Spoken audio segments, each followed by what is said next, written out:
There are men who lose everything and become monsters. And there are monsters who one day decide to become human again. My father had money, power, and a rage that couldn't fit inside his chest.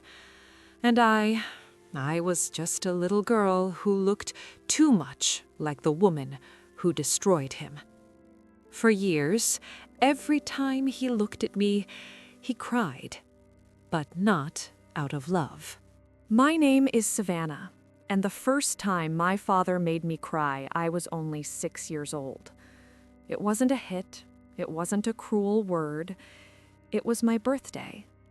There were yellow balloons in the living room. Our housekeeper, Miss Carroll, had baked a chocolate cake with my name written in pink frosting.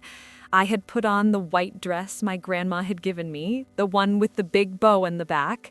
I sat at the head of the table, wearing the paper crown I had made at school, waiting for him to come downstairs. I waited 1 hour, then 2.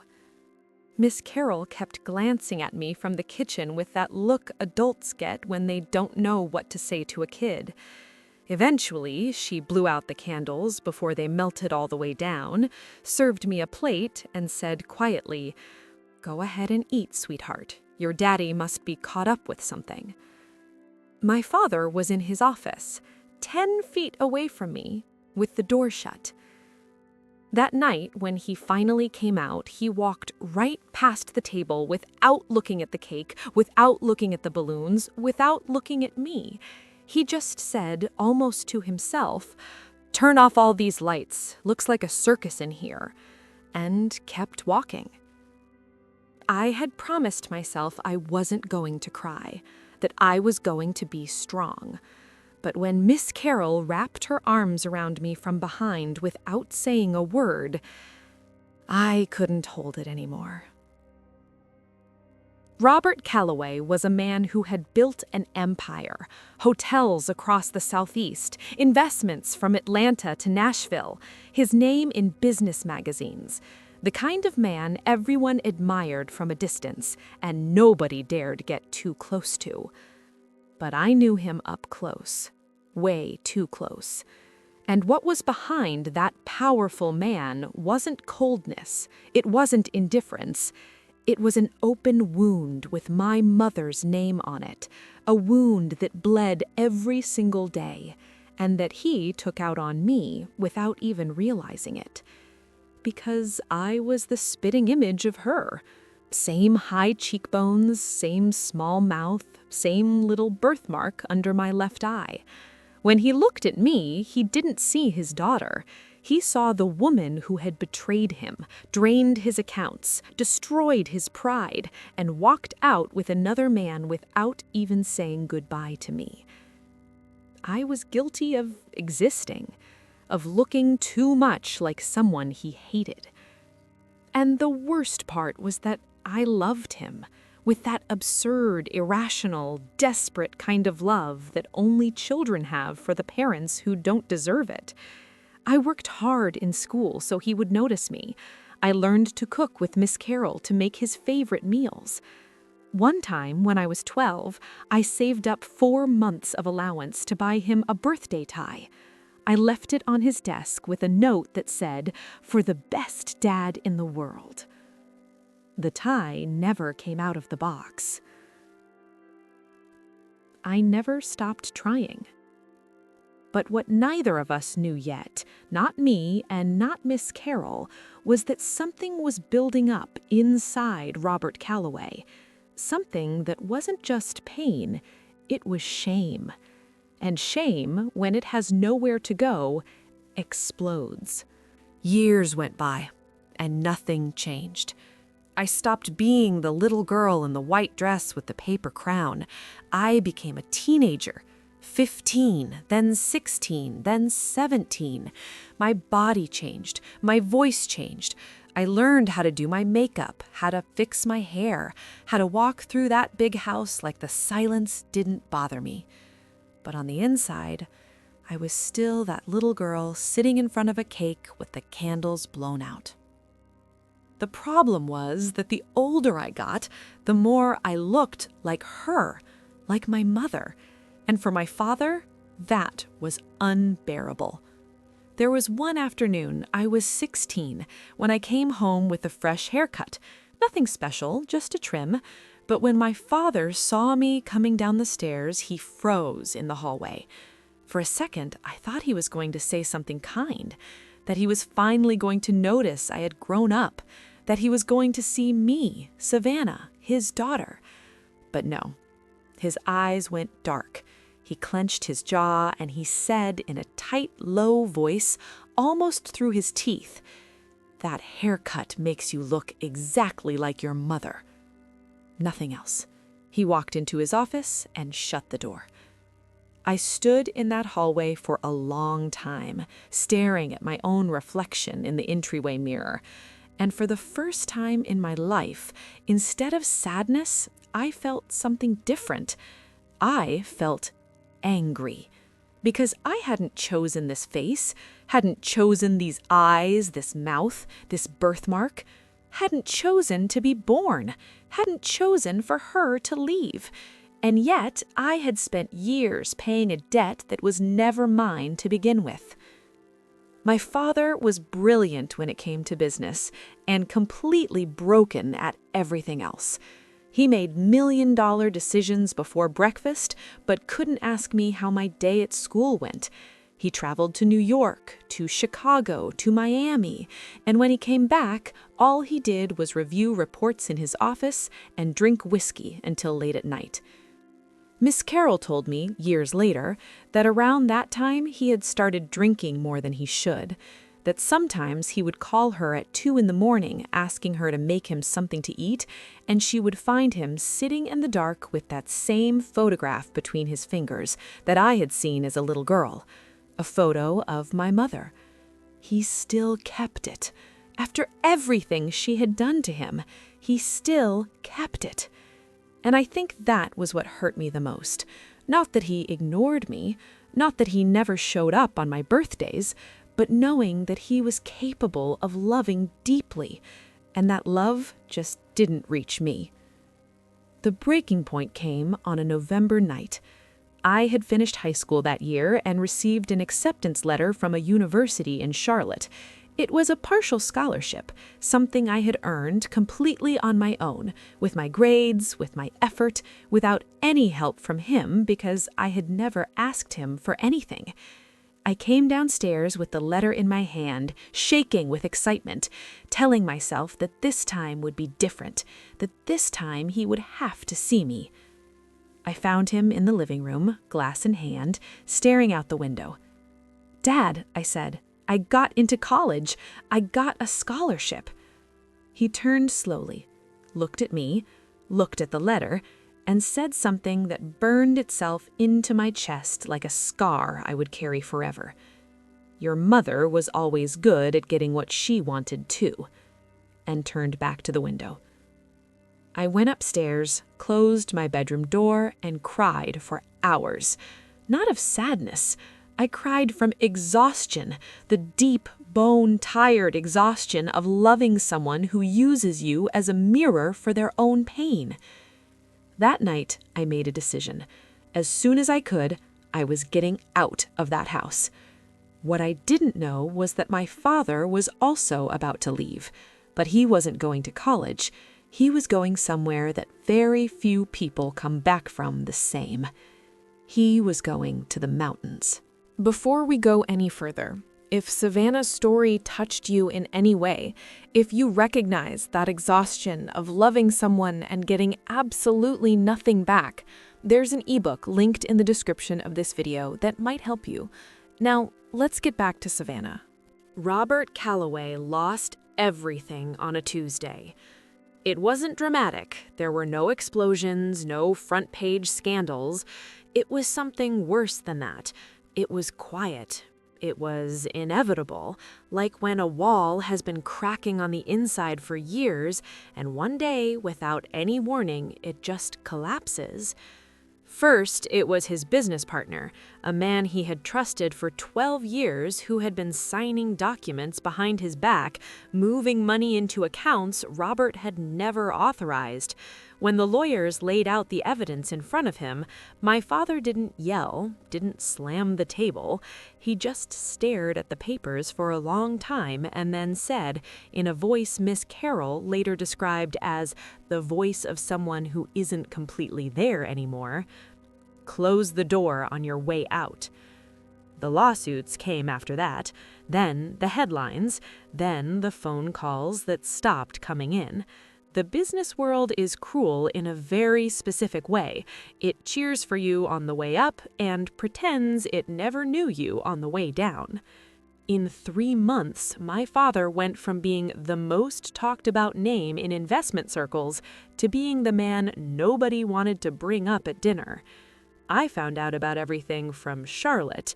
Miss Carroll called me every week with that worried tone she used when things were bad, but she didn't want to scare me. She told me he wasn't eating right, that he had let go of almost all the staff at the house, that sometimes whole days would go by without him leaving his bedroom. And I didn't know what to feel. Because part of me, the honest part, the part that had cried so many nights because of him, thought something I'm still a little ashamed to admit. Now he knows what it feels like. But there was another part, a smaller part, softer, more irrational, the part that was still that little girl with the paper crown, and that part was scared for him. I called him one night. It rang 4 times and went to voicemail. I tried again the next day. No answer. On the 3rd day, Miss Carroll picked up from the house phone, her voice cracking, and told me something that turned my blood cold. "Savannah, your father left this morning. He left a note. It just says he needs to go up to the mountains, that he doesn't know when he's coming back, that nobody should come looking for him." I hung up the phone, sat down on the edge of my bed in that small student apartment, and for the first time in years, I cried for my father. Not out of anger, not out of exhaustion. I cried out of fear, because broken men who go up into the mountains alone don't always come back the same. And because deep down, even though he had failed me in every possible way, I still wasn't ready to lose him. What nobody told me that day was what was really written in the note he left on the table. Miss Carroll sent me a photo of the note 3 days later. I don't know why she waited that long. Maybe she thought it was too much for me to read alone, at night, in a small apartment hundreds of miles from home. Maybe she wanted to protect me a little longer. Maybe she herself needed those 3 days to process what she had read. When the photo came through on my phone, I stared at the screen for a moment before opening it. I took a deep breath and opened it. My father's handwriting was big and heavy, like always. He pressed hard when he wrote, like the words needed to be anchored down so they wouldn't escape. But that night, the letters were shaking. It said this: "I can't keep being the man I am. I've lost the money. I've lost the respect. But what weighs on me the most isn't any of that. What weighs on me the most is that I lost my daughter long before she ever left this house. And I did it myself, with my own 2 hands, without anyone forcing me. I looked at her for years and saw her mother, and I punished her for that. Her who had absolutely no fault in any of it. Her who was the only good thing I had left, and I was slowly destroying her, birthday by birthday, silence by silence. I need to go up to the Smokies. My father took me there when I was 12 years old, and I was full of rage for reasons I can't even remember anymore. He told me the mountain doesn't give you answers, it takes away your excuses. I need it to take away mine. I don't know if I'll come back better. I don't know if I'll come back at all. But if I don't try this, I know for certain that the man I am today is going to finish destroying whatever little could still be saved. If Savannah ever reads this, I want her to know that the problem was never her. The problem was always me. And I'm sorry, even though I know sorry isn't enough. It's never going to be enough. I read the note 3 times. The first time with anger, because it was too easy to write all of that on a piece of paper and disappear. Because I had needed to hear those words for 17 years, and he had waited until he hit rock bottom to write them down, alone, on a sheet of paper, without ever looking me in the eyes. The second time with my chest tight, because, in spite of everything, those were the most honest words my father had ever said in his entire life. The third time, I cried. Not with anger, not with exhaustion, with something much more complicated than either of those things, with that strange and painful mix that only exists between broken parents and children, where love and damage are so tangled together that you can't tell anymore where one ends and the other begins. 2 weeks went by with no news, then 3. Miss Carroll called every couple of days. I had reached out to the local ranger stations near the Smokies, who told me it was a well-known area, that there were shelters, that I wasn't the first person to go up alone. They told me not to worry. But I knew my father, and I knew he hadn't gone up that mountain to rest. By the 4th week, I had stopped sleeping well. I sat through classes without hearing a single word. One night, I dreamed I was climbing the mountain myself, looking for him, and when I finally reached the top, there was nobody there, just wind and rocks, and the echo of my own voice calling his name. I woke up crying, and it was that same morning, with swollen eyes and my heart in my throat, that I got a call from a number I didn't recognize. I answered with my hands shaking, and I heard a voice, rough, tired, different, but unmistakable. Savannah. It was him, alive, but what he said next was not what I expected to hear. I didn't say anything for several seconds. I just listened to his breathing, heavy, like someone who had been walking for a long time, like someone who had been crying even longer. Savannah, he said again. You there? I'm here, I said, and my voice came out smaller than I wanted it to, more like a little girl than I expected. There was a long silence, the kind of silence that isn't empty, that's filled with everything 2 people haven't been able to say to each other for years. I'm okay, he finally said. Physically, I'm okay. I just needed you to know that. I clenched my jaw. I wanted to say so many things. I wanted to ask him how he had the nerve to just disappear like that. I wanted to tell him I hadn't slept right in weeks. I wanted to tell him I had read his note 20 times, and every single time it hurt differently. But what actually came out of my mouth was, "Why are you just now calling me?" Another silence. Because I needed to have something to say to you. I didn't want to call you empty-handed again. I closed my eyes. And now you're not? I heard him breathe in deep, and then he said something I will never forget for as long as I live. They're still empty. But now I at least know why I emptied them myself. I didn't know what to say to that, so I didn't say anything. He told me, slowly, with a voice that stumbled over every other sentence, what had happened during those weeks up in the Smokies. That the first few days he had just walked without any real direction, sleeping in trail shelters, eating the little bit of food he had packed. That it had rained for 4 straight days, and he had sat under a big oak tree watching the water come down, not moving, not thinking about anything, letting the sound of the rain quiet the noise in his head for the first time in years. He told me that on the 5th day, when the rain finally stopped, he had looked down at his hands that had signed $1-million contracts, hands that had built an empire, hands that had never once held mine when I was little and reached out for him. And that in that moment, alone on that mountain, with no money, no power, no name left to impress anyone with, He had cried like he hadn't cried since he was a little boy. Not over the lost business, not over his partner's betrayal, not over the money or the reputation or the magazine covers that no longer had his name on them. He cried over me. "I spent a whole afternoon talking to you," he said, his voice barely holding together. "You weren't there, but I talked anyway. I said sorry for the birthday with the yellow balloons, for the tie I never took out of the box, for every single time I looked at you and saw your mother instead of seeing you." I stopped breathing. How did he know about the tie? How did he remember the yellow balloons if he hadn't even come out of his office that day? "How do you know about the tie?" I whispered.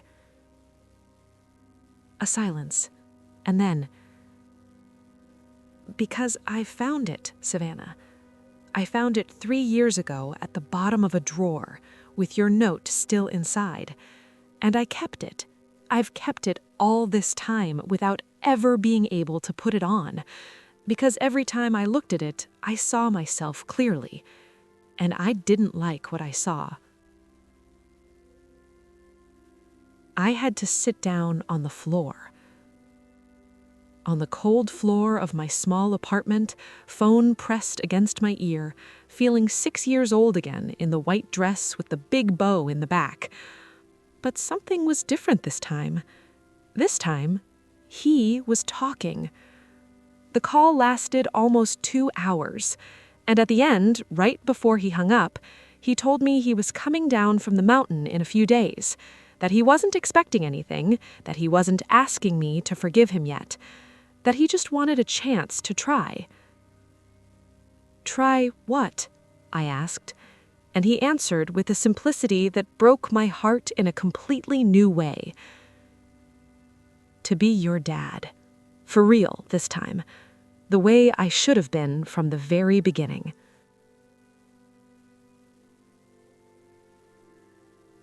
I hung up the phone, and I sat on that cold floor for a long time, not crying, not smiling, just sitting with something that didn't have a name yet. Because the problem wasn't whether I wanted to give him that chance. The problem was something much deeper than that, something I had buried so far down inside myself that I wasn't even sure if it was still alive. Was there anything left in me that was still capable of trusting him? Robert Calloway came down from the Smokies on a Thursday morning. Miss Carroll called to let me know. She said he had shown up at the house with dirty clothes, a full beard, and different eyes.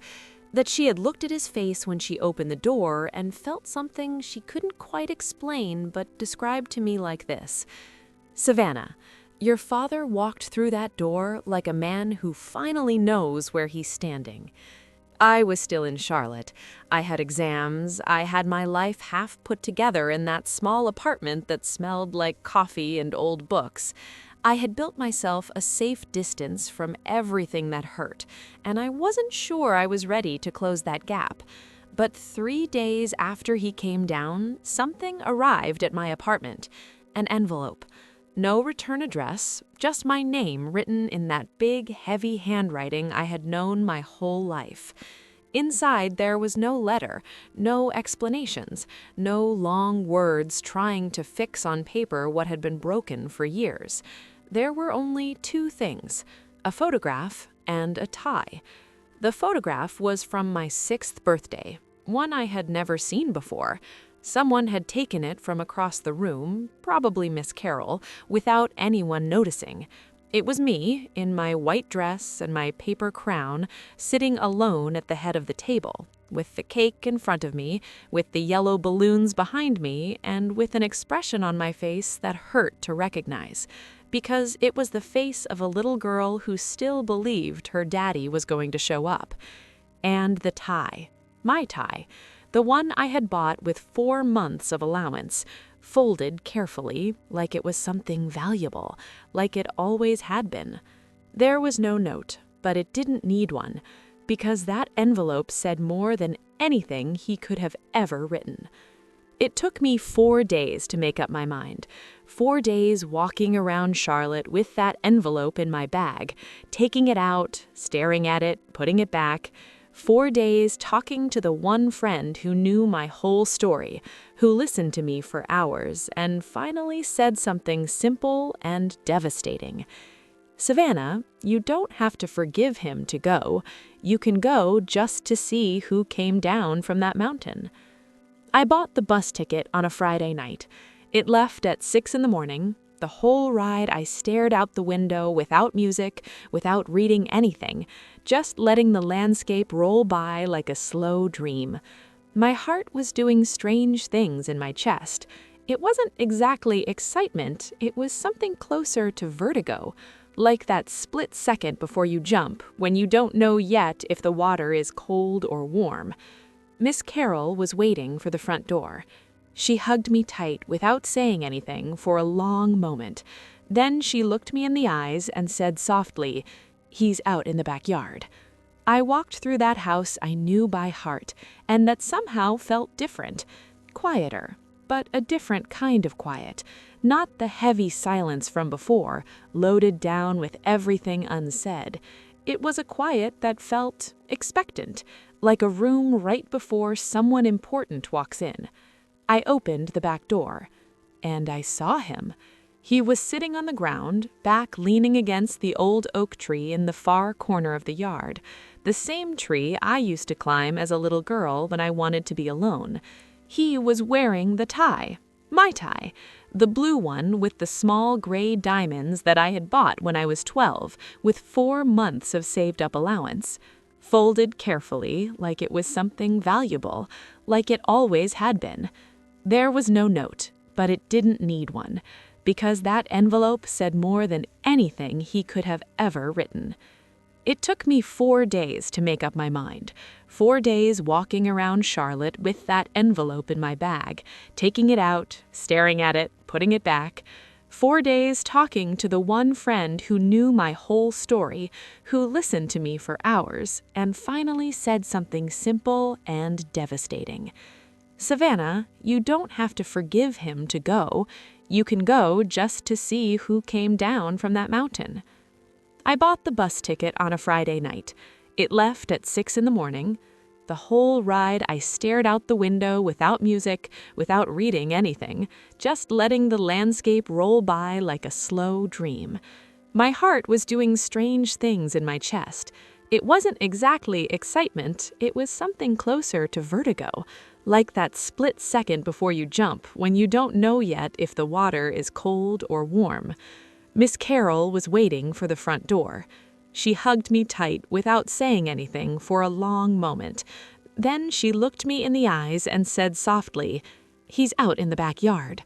I walked through that house I knew by heart, and that somehow felt different, quieter, but a different kind of quiet, not the heavy silence from before, loaded down with everything unsaid.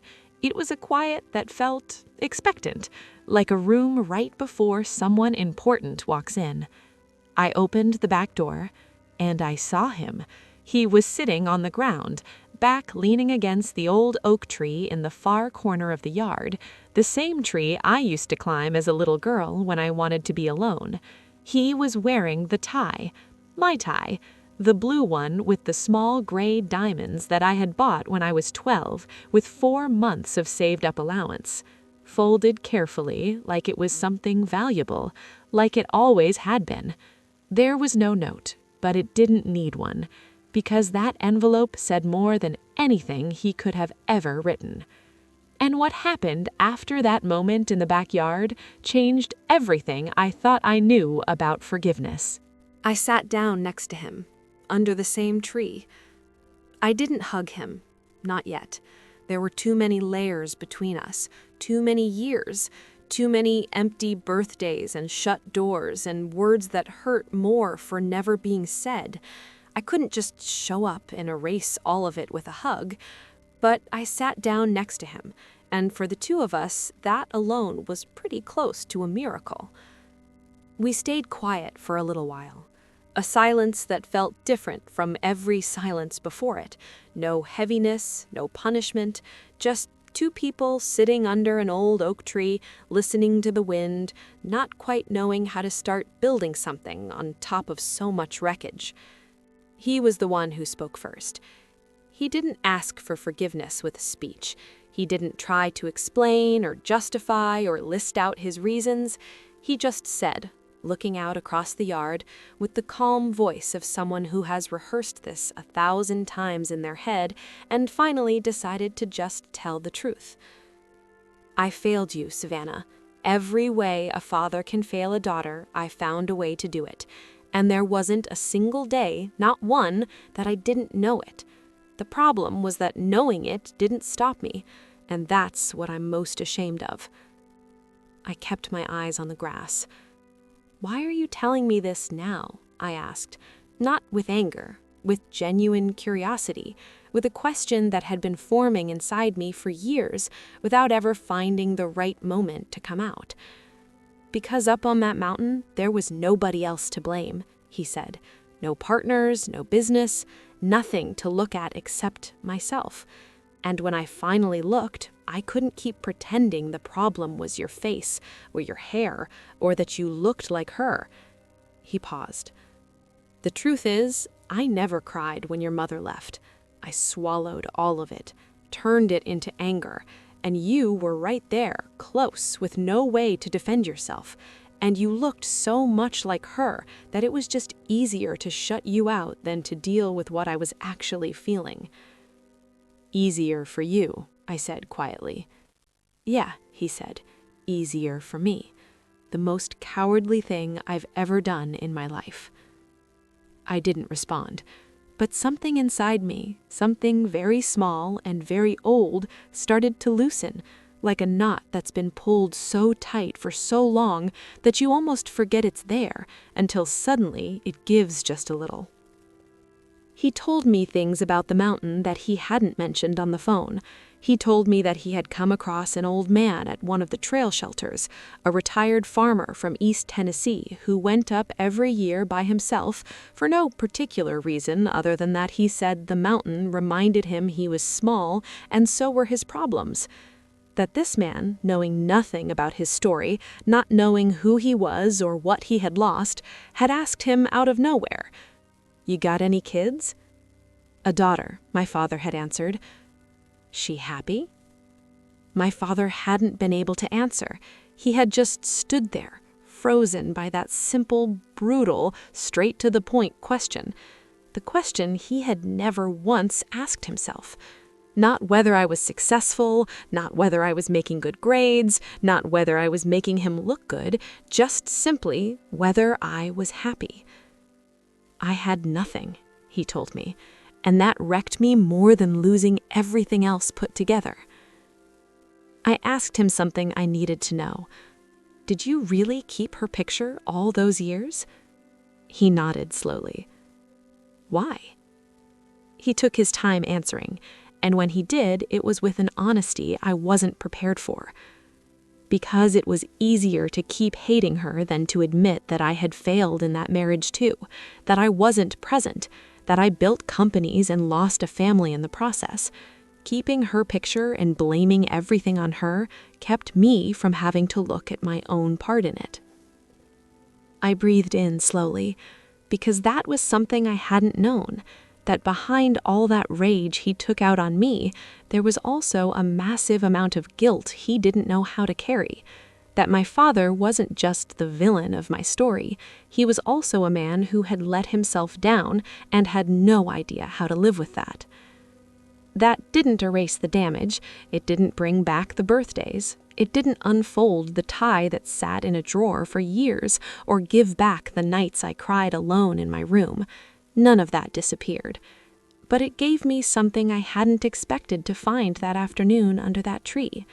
It gave me context. And context sometimes doesn't justify anything, but it lets you understand. And understanding, I discovered that day, is the very first step towards something that looks nothing like what I always thought forgiveness was. because I had always believed that forgiveness meant forgetting, that it meant saying it doesn't matter, that it meant trusting someone overnight like nothing had ever happened.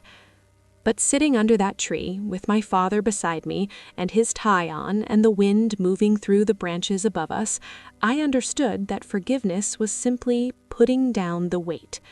Not for him, for me. I didn't stand up and hug him. I didn't cry on his shoulder. I didn't say, "I forgive you, Dad," like in the movies. Real life doesn't work that way. Years of hurt don't close up in one afternoon. But when the sun started going down and Miss Carroll called us in from the back door for dinner, I did something I hadn't done in a long time. I stood up, I looked at him, and I said, "I'm going to need time." And he answered, without pushing, without asking for more than I was able to give, "Take all you need. I'll be here." We walked into that house together, not hand in hand, not like in the movies, but together. And for the first time in my life, that was enough. Today, it's been 3 years from that afternoon in the backyard. My father and I talk every week. It isn't always easy. There are days when something he says takes me straight back to being 6 years old, and I have to breathe through it and remind myself that this man is not exactly the same one he used to be. There are days when he makes mistakes, small ones, clumsy ones, the kind of mistakes someone makes when they're learning late something they should have known from the start. But there are other days too. Days when he calls just to ask how I'm doing. Days when he shows up in Charlotte without warning, carrying a book he saw in a bookstore and thought I'd like. Days when he says, "I love you," in that voice that's still a little awkward, still learning the shape of those words, and I believe him. Last month, I went to visit him, and when I walked into the living room, something stopped me cold. Above the fireplace, in a frame, was a photograph. It wasn't a photo of my mother. It was the photo from my 6th birthday, me in my white dress, my paper crown, and my yellow balloons. The same one he had sent me in the envelope. He had framed it and put it in the most visible spot in the whole house. Neither of us said anything. He didn't, I didn't. But we both knew what it meant. That this time, he actually saw me. The framed photo above the fireplace. That image stays with me every single day, because it wasn't just a photo. It was a statement. It was a man telling the world and telling himself who the most important person in his life was, who it always should have been. And I think about that a lot. I think about everyone who is listening to this story right now. The ones who saw themselves in Savannah, that little girl who loved without getting anything back, who tried so hard in silence, just waiting to be seen, who learned to carry alone a weight that was never hers to begin with. And I also think about the ones who saw themselves in Robert, the ones who know, somewhere deep and honest inside themselves, that they have taken out their pain on someone who didn't deserve it, that they have looked at another person and seen their own wounds instead of actually seeing them. Because this story doesn't just belong to the two of them, it belongs to all of us. We have all been, at some point, the little girl with the paper crown waiting for someone to show up. And some of us, if we're being completely honest with ourselves, have also been the man with the door shut when someone needed us on the other side of it. The question isn't which one you are. The question is what you're going to do about it. Robert needed to lose everything, climb a mountain, and sit alone with his own silence to finally understand what actually mattered.